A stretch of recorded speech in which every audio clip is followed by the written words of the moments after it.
I'm hopeful. I'm hopeful we'll avoid a shutdown, but bottom line, there should be no more funding for DHS without fundamental far-reaching reforms that involve firing the top management, imposing liability on agents that break the law, as well as body cameras, judicial warrants, self-identification, and end to the sweeps. There are some basic reforms that simply impose legal standards on ICE that almost every police force in the country, state and local, have to follow. There's nothing novel or unusual about these reforms. People expect them of their state and local police, and we should impose them on ICE, which is right now a rogue, out-of-control agency run by people who have no respect for individual liberties. Are you confident that can be hashed out during the court if there is a CR, whether that's 2 weeks, 6 weeks, however long it is? I am very confident that these kinds of reforms are possible within literally 24 hours, because they are a matter of standard practice for state and local police. They ought to be welcomed by ICE agents and by the Department of Homeland Security.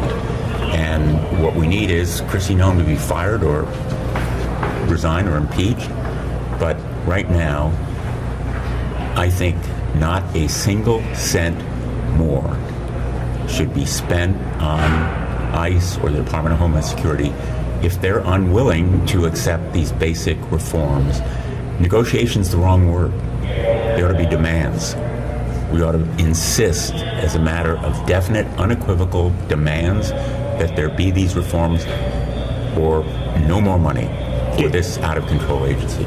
Given your deep distrust of the Trump administration and the Department of Homeland Security's leadership, do you believe that the administration is negotiating in good faith with Senate Democrats, with Leader Schumer? Negotiation's the wrong word.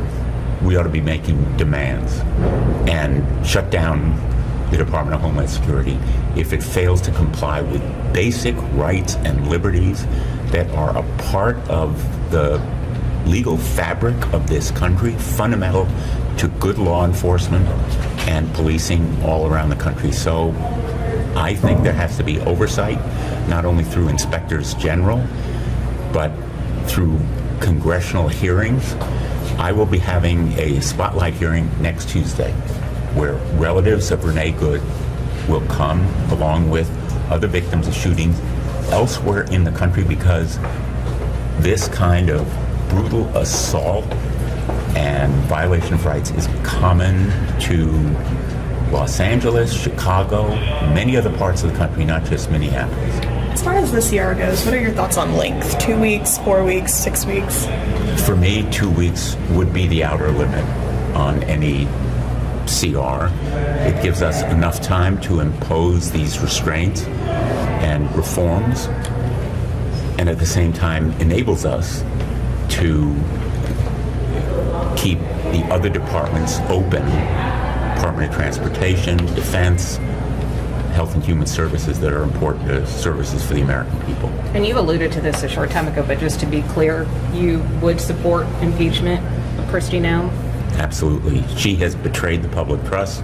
She's violated the law. She's presided over fiascos and scandals, and she's lied to the American public, demeaning and desecrating an individual, Alex Preddy, who was giving his career to caring for our veterans.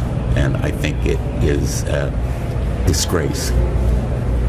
Thank you. Thank you, Senator. A U.S. senator says he remains hopeful that a government shutdown can be avoided, but insists that no additional funding should be approved for the Department of Homeland Security without sweeping reforms. The senator argued that DHS, particularly Immigration and Customs Enforcement, ICE, should not receive another dollar unless major changes are made. These reforms, he said, must include firing top leadership, holding agents legally accountable when they break the law, requiring body cameras, enforcing the use of judicial warrants, clear self-identification by agents, and ending mass enforcement sweeps. According to the senator, these are not radical demands. He emphasized that similar legal standards already apply to state and local police departments across the country and should equally apply to ICE, which he described as a rogue, out-of-control agency that shows little respect for individual liberties. When asked whether such reforms could realistically be negotiated during a short-term continuing resolution, the senator said he is very confident they could be implemented within 24 hours. He noted that these policies are standard practice in law enforcement and should be welcomed by DHS and ICE agents alike. The senator also called for the removal of DHS Secretary Kristi Noem, saying she should resign, be fired, or face impeachment. He stressed that without acceptance of these reforms, Congress should refuse to fund DHS entirely. He rejected the idea of negotiation, saying Congress should instead issue firm demands. If DHS refuses to comply, he argued, the agency should be shut down. Asked whether he believes the Trump administration is negotiating in good faith with Senate Democrats, the senator again dismissed the term negotiation. He said DHS must be held accountable to basic constitutional rights and civil liberties, which are foundational to effective policing in the United States.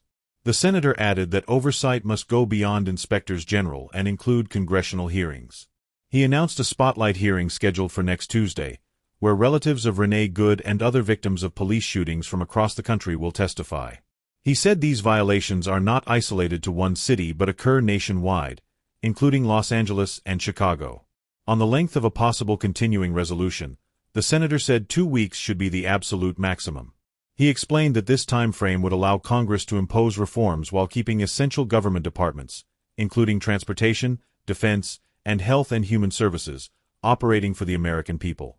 Finally, when asked directly whether he supports impeachment of DHS Secretary Kristi Noem, the senator responded unequivocally yes.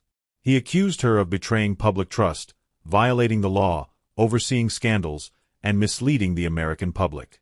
He also referenced what he described as the disgraceful treatment of Alex, a veteran-focused professional whose career was dedicated to caring for U.S. veterans. The senator concluded by calling the situation unacceptable and reiterating the need for immediate accountability.